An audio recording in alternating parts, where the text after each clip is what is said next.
오늘 읽은 본문 말씀은 유다왕 히스기야가 나라를 다스릴 때를 배경으로 하고 있습니다. 히스기야는 유다왕 중에서 하나님을 신실하게 의뢰하고 믿었던 그런 왕이었습니다. 유다왕 중에서 아주 뛰어난 믿음의 그런 왕이었습니다.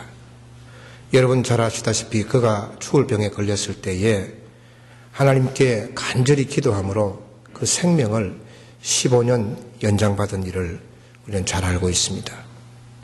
그렇게 신실했던 히스기야, 그도 그 믿음이 항상 견고한 것은 아니었습니다.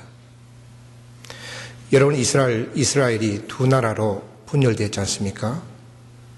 북왕국 이스라엘과 남왕국 유다로 분열되었는데 지금 이 말씀의 배경은 이미 북왕국 이스라엘은 그 당시의 강대국이었던 아수르에게 멸망을 당했습니다. BC 722년경에 아수르에게 멸망을 당하고 이제 유다 홀로 남아 있습니다. 그런데 이 유다를 계속 아수르가 공격하고 그렇게 힘들게 하는 것입니다. 그 유다를 무너뜨리기 위해서 그렇게 아수르가 끊임없이 그렇게 공격을 하고 있었습니다. 그런데 기원전 705년경에 아수르의 왕인 사르곤 2세가 갑자기 죽었습니다. 그 죽은 후에 유다에 대한 공격, 왕이 죽었으니까 유다에 대한 공격이 느슨해지자 히스기야가 주변의 나라들과 애굽과 동맹을 맺었습니다. 이것은 애굽이라고 하는 이 신흥 강국이 지금 부각되고 있는데 그 아수르가 자꾸 공격하니까 애굽의 힘을 빌려서 아수르의 공격을 막아내려고 하는 그러한 의도에서 주변 팔레스틴의 나라들과 같이 애굽과 조약을 맺은 것입니다. 우리를 도와달라 하는 동맹을 맺은 것입니다. 믿음이 좋다고 하는 하나님을 신실하게 믿었던 이 히스기야가 애굽의 힘을 빌리기 위해서 동맹을 맺은 것은 첫째 판단착오였습니다. 왜냐하면 애굽은 아직 아수르를 대항할 만한 그런 힘이 없었습니다. 두 번째는 불신앙입니다. 하나님을 의지하지 않고 애굽을 의지하려고 하는 다른 나라를 강대국을 의지하려고 하는 그러한 불신앙인 것입니다. 애굽을 의지하기 위해서 동맹을 맺은 유다와 히스기야에게 하나님께서 말씀하십니다. 애굽은 너희들에게 아무런 도움이 되지 못할 것이다. 오늘 읽지는 않았습니다마는 이사야 30장 1절에 보면 여호와께서 이르시되 패역한 자식들은 화 있을진저 그들이 계교를 베푸나 나로 말미암지 아니하며 맹약을 맺으나 나의 영으로 말미암지 아니하고 죄의 죄를 더하도다. 맹약을 맺으나 동맹을 맺으나 나의 영으로 하지 아니하고 그랬습니다. 2절에 보면 그들이 바로의 세력 안에서 스스로 강하려 하며 애굽의 그늘에 피하려 하여 애굽으로 내려갔으되 나의 입에 묻지 아니하였도다 그랬습니다. 하나님께 전혀 묻지 아니하고 애굽과 동맹을 체결한 것입니다. 그러므로 3절에 보면 바로의 세력이 너희의 수치가 되며 애굽의 그늘에 피함이 너희의 수욕이 될 것이라. 너희들이 동맹을 맺었지만 그것이 너희에게는 수치가 될 것이다. 너희가 부끄러움을 당할 것이다. 그렇게 하나님께서 말씀하셨습니다. 그러시면서 하나님께서는 유다를 심판하겠다고 경고하셨습니다. 14절에 보면 그가 이 나라를 무너뜨리시되 토기장이가 그릇을 깨뜨린 같이 아낌없이 부수리니. 토기장이가 그릇을 만들어 놓고 마음에 안 들면 그냥 집어 던지지 않습니까? 그러면 와장창 깨지듯이 그렇게 유다를 망하게 하겠다는 것입니다. 심판하겠다는 것입니다.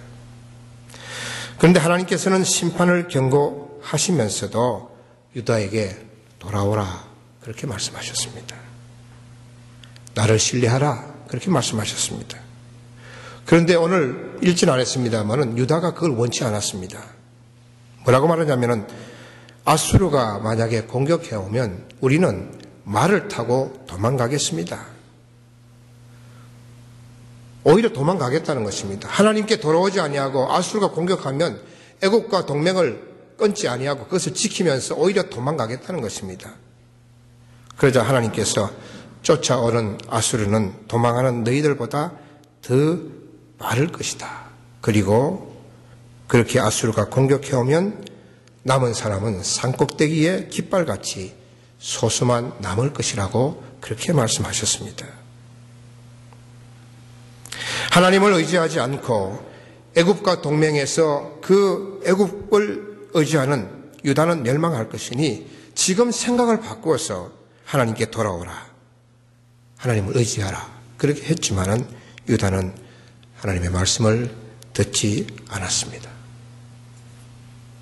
그 이후의 내용이 오늘 우리가 읽은 18절부터 26절까지 말씀입니다. 오늘 말씀 우리가 읽었습니다. 이렇게 시작합니다. 그러나 여호와께서 기다리시나니. 그러나가 중요합니다. 상황이 완전히 바뀌죠. 그러나 여호와께서 기다리시나니. 애굽과 동맹한 하나님을 의지하지 않고 애굽을 의지하려고 하는 그 유다가 돌아오기를 하나님께서 기다리신다는 것입니다. 애굽은 힘이 없고 애굽을 계속 의지하면 멸망할 것이라고 경고를 하셨고 돌아오기를 말씀하셨지만 도망가면 그만이지요 라고 반응하는 그 유다를 하나님께서 그래도 기다리신다는 것입니다. 하나님을 믿지 않고 세상 권력인 애굽을 의지하는 유다가 돌아오기를 기다리시는 것입니다. 돌아오기를 하나님께서 기다리시는 이유가 무엇입니까? 이는 너희에게 은혜를 베풀려 하시며 일어나시리니 이는 너희를 긍휼히 여기려 하심이라 그랬습니다. 여기서 여러분 일어나신다는 표현을 우리가 깊이 생각해 봅니다. 하나님께서 일어나신다는 것입니다. 일어나신다는 것은 기다리시는 하나님을 보다 간절하고 애타는 그 하나님의 마음을 표현한 것입니다. 여러분 어린 자녀가 외출을 했습니다. 엄마 어디 좀 놀다가 오겠습니다 하고 외출을 갔을 때에 이 아이가 전화도 없고 밤늦도록 돌아오지 않는 것입니다. 그러자면 부모는 어떻습니까? 안절부절 못하죠. 앉아있지를 못합니다. 이 아이가 왜 안 올까 걱정하고 또 서서 왔다 갔다 하다가 결국은 너무 시간이 늦으면 집 밖으로 나가봅니다. 동네 저 도로까지 나가보지 않겠습니까? 하나님도 이렇게 일어서셔서 왔다 갔다 하시면서 돌아오지 않나 하고 그것을 기다리신다는 그런 표현입니다. 그렇게 하나님께서 이스라엘이 유다가 돌아오기를 애타게 기다리시는 이유는 그 유다에게 은혜를 베풀시기 위해서입니다. 긍휼히 여기시기 위하신 것입니다. 그 은혜가 오늘 26절까지의 내용입니다. 19절에 보면 너는 다시 통곡하지 아니할 것이라 심판을 받지 않을 것이라는 말씀입니다. 19절 중간 부분에 보면 그가 내 부르짖는 소리로 말미암아 내게 은혜를 베푸시고 그가 들으실 때에 내가 응답하시리라. 하나님께 돌아오는 자에게 주시는 은혜는 뭐냐면 기도할 때에 부르짖을 때에 하나님께서 그 기도에 응답하시겠다 하는 것입니다. 여러분 우리가 기도해서 하나님께 응답받는 것 그 하나님의 은혜입니다. 우리가 열심히 기도해도 응답받지 못한다고 한다면 기도가 무슨 소용이 있겠습니까?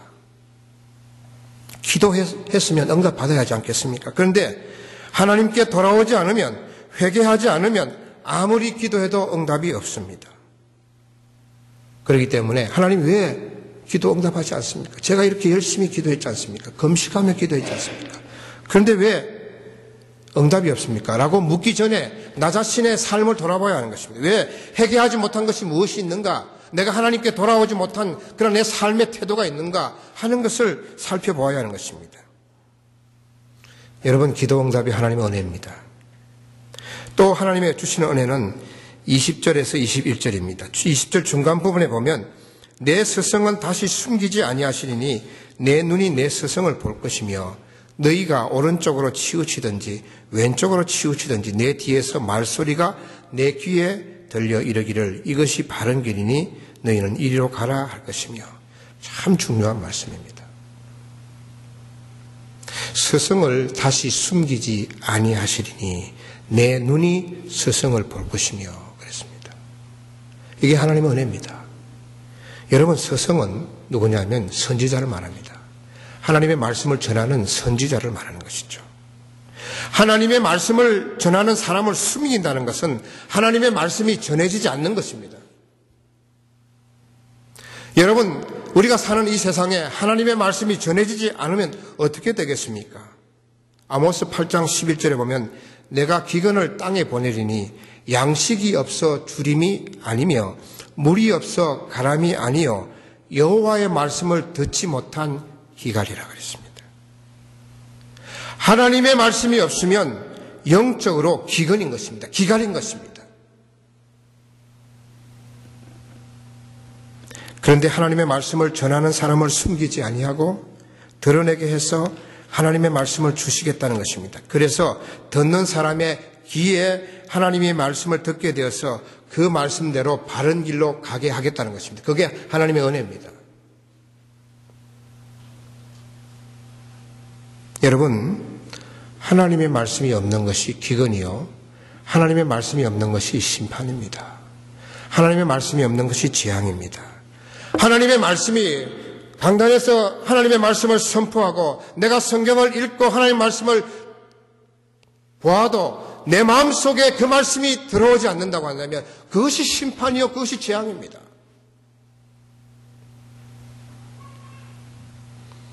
그러나 하나님의 말씀이 선포되는 자가 있고 그 선포되는 말씀을 들을 수 있다면 그것이 축복이요, 그것이 은혜인 것입니다. 여러분, 하나님의 말씀이 들립니까? 여러분 마음속에 여러분 들립니까?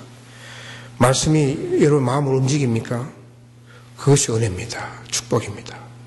아무리 좋은 말씀을 많은 말씀을 들어도 전혀 미동도 없이 전혀 도전이 안 되고 전혀 아무런 감동이 없다고 한다면 그게 무슨 축복이겠습니까? 그러나 어떤 말씀을 들어도 그 말씀이 내 마음을 찌르고 그 말씀이 나를 자극하고 나를 도전하고 그것이 은혜가 되고 그것 때문에 내가 감격이 있고 감동이 있고 눈물이 있다고 한다면 그것이 하나님의 은혜, 그게 축복입니다.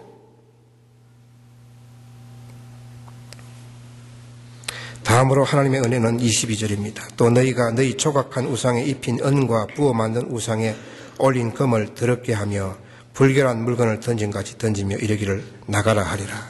우상을 던져버린다는 것입니다. 이것이 돌아오는 자에게 주시는 하나님의 은혜입니다. 하나님 외에 다른 것 믿지 않고 의지하지 않고 철저하게 하나님만 의지하는 삶을 사는 것, 이것이 은혜입니다. 여러분, 세상에 얼마나 유혹이 많아요? 얼마나 미혹이 많습니까? 할 게 너무 많아요. 놀러 가고 싶은 것이 너무 많습니다. 그러니까 다 제껴두고 주의 전에 나와서 예배드리고 하나님의 말씀을 듣는 것, 이것이 은혜입니다. 신앙생활 열심히 하고 잘하는 것, 적당하게 하지 않고 철저하게 하나님을 의지하고 사는 것이 하나님이 주시는 은혜인 것입니다. 또한 하나님의 은혜는 23절에서 25절 말씀입니다. 내가 땅에 뿌린 종자에 주께서 비를 주사 땅이 먹을 것을 내며 곡식이 풍성하고 기름지게 할 것이며 그날에 내 가축이 광활한 목장에서 먹을 것이며 밭가는 소와 어린 나귀도 키와 새스랑으로 까부르고 맛있게 한 먹이를 먹을 것이며 가족이 먹을 것이며 집에 있는 가축과 소와 나귀도 맛있게 먹을 것이라는 것입니다. 먹이시고 입히시고 삶에 필요한 것으로 채우시는 하나님의 은혜입니다. 당시 가축과 소와 나귀는 오늘날로 말하면 비즈니스를 말합니다. 생업을 말하는 것이죠.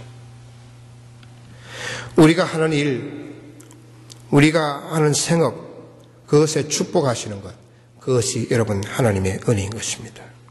25절에 보면 크게 살육하는 날 망대가 무너질 때에 고산마다 줄령마다 그 뒤에 겨울과 시냇물이 흐를 것이며, 크게 살육하는 날은 환난 날을 말하는 것이죠.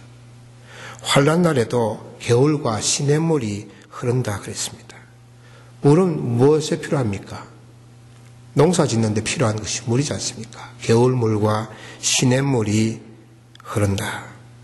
어려울 때도 환난 날에도 하나님께서 먹이시고 입히시고 필요한 것을 주신다는 약속인 것입니다. 이것이 하나님의 은혜입니다.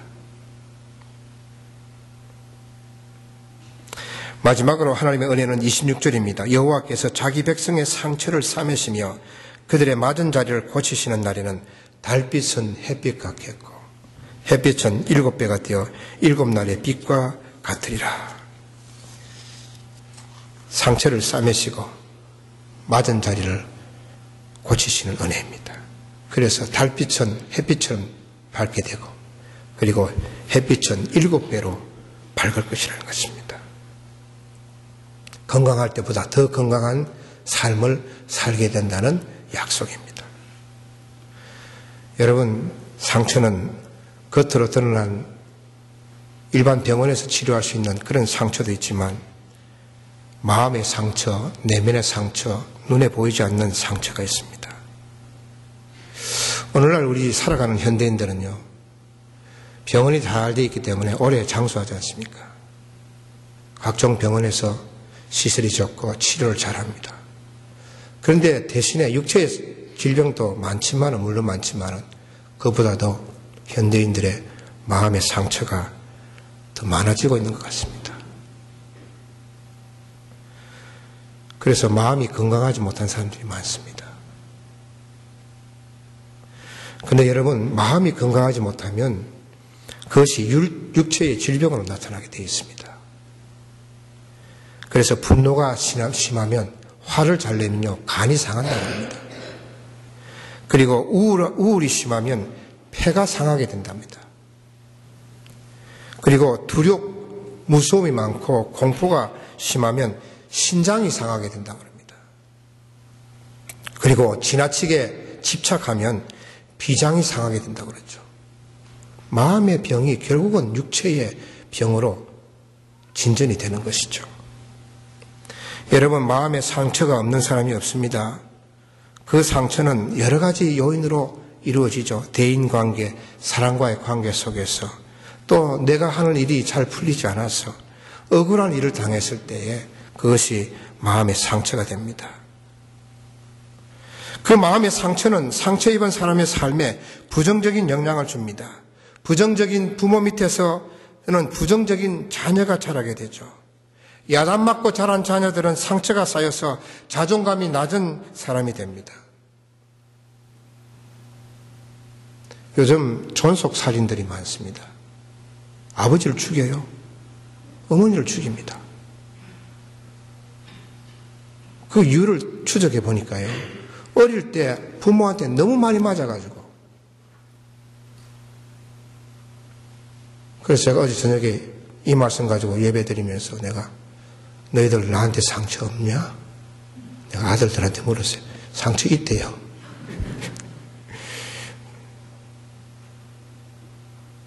상처가 있어요. 여러분, 마음의 상처는 그 사람에게서 평안을 빼앗아가고 분노와 상한 감정, 불안을 안겨줍니다. 그리고 마음의 상처는 인간관계에 여러 가지 장애를 가져옵니다. 마음을 바꾸지 않으면 불행하게 돼요. 마음의 상처를 치유하지 않으면 여러분의 인생이 행복하지 않습니다.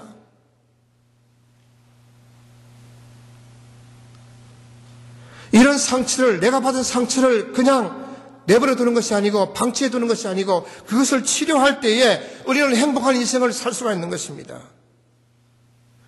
여러분 행복하기를 원합니다. 행복하셔야 돼요. 그게 하나님의 뜻이에요.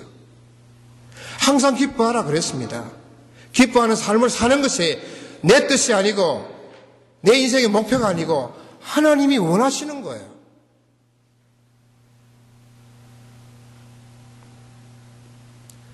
그런데 세상은요, 이런 상처 입은 영혼을 치료할 곳이 없습니다. 상처 입은 영혼을 100% 완전하게 치료하실 분은 하나님밖에 없습니다. 그래서 출애굽기 15장 26절에 보면 나는 너희를 치료하는 여호와라 그랬습니다. 하나님 앞에 나와야 돼요. 하나님 앞에 내가 내 마음의 모든 것을 털어놓아야 돼요. 하나님이 나를 치료하셔야 돼요. 하나님이 나의 상처를 꿰매주시고 싸매주시고 치료해 주셔야지 내가 온전한 그러한 마음의 상처를 치유하고 행복한 인생을 살아갈 수가 있는 것입니다. 해처럼 밝게, 달이 해처럼 밝고 해는 7배나 밝게, 그렇게 인생을 밝게 살도록 하나님께서 하시는 것입니다. 이것이 은혜입니다. 인생을 밝게 행복하게 사는 것이 하나님의 은혜입니다. 내 상처를 치유하고 내 마음의 아픔을 치유하고 내가 쌓였던 것을 다 치유하고 정말 행복하게 사는 것이 하나님의 은혜입니다.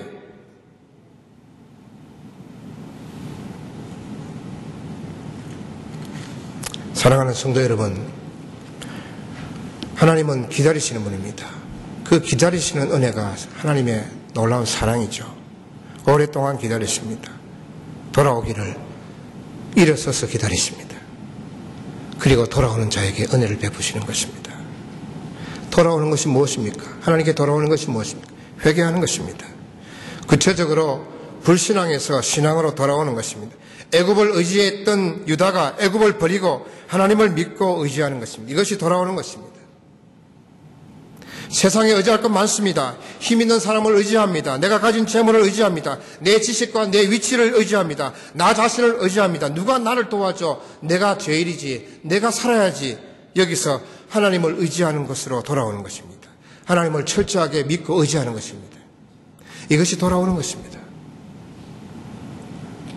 관점을 바꾸는 것입니다. 삶을 보는 관점을 바꾸는 것입니다. 세상의 관점에서 내가 열심히 살아야 되겠구나 하는 내 삶의 관점과 가치관에서 하나님이 내 인생의 주인이 되셔서 하나님이 내 인생을 사시는구나 라는 관점으로 바꾸고 가치관을 바꾸는 것입니다. 이 땅의 삶의 성공과 이 땅의 명예와 이것을 추구하는 관점에서 하늘의 성공을 바라보면서 살아가는 이 관점으로 바뀌는 것, 그것이 돌아오는 것입니다. 또한 돌아오는 것은 더 나아가서 태도를 바꾸는 것입니다. 삶의 태도, 자세입니다. 여러분, 태도가 참 중요합니다. 태도가 참 불량해. 어떤 사람입니까? 불량한 사람이죠. 예. 태도는 사람과의 관계와 관련이 많습니다. 태도가 좋은 사람은 관계가 좋은 사람입니다. 태도가 친절해, 예의가 바르다, 태도가 좋아, 이런 말을 들어야 됩니다. 예수 믿는 사람은 그런 걸 들어야 돼요. 교회는 열심히 다니는데 태도는 불량해. 그 신앙생활 다시 점검해 봐야 돼요. 정말 내가 예수 믿는가 하는 것을 점검해 보셔야 돼요. 태도를 바꾸는 것입니다. 이것이 하나님께 돌아오는 사람입니다. 여러분, 하나님께 돌아올 때에 하나님께서는 은혜를 주십니다. 사랑하는 성도 여러분, 하나님께 돌아가십시다. 우리의 삶을 변화시키십시다. 태도를 바꾸는 것입니다. 가치관과 삶의 관점을 하늘의 관점으로 바꾸는 것입니다. 그 돌아가는 것은요, 누가 해주지 못합니다. 내가 해야 됩니다. 내가 돌아가야 돼요.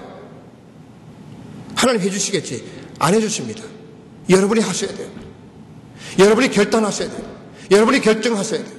탕자가 아버지께로 돌아가기로 자기가 결정했습니다. 결단했습니다. 아버지께 돌아가는 거예요. 내가 문을 열어야 됩니다. 주님은 주님의 밖에서 문을 열지만 안에서 자물쇠가 있기 때문에 안에서 문을 열어야 됩니다. 내가 결정해야 됩니다. 내가 문을 열어야 됩니다. 그것이 돌아가는 것입니다.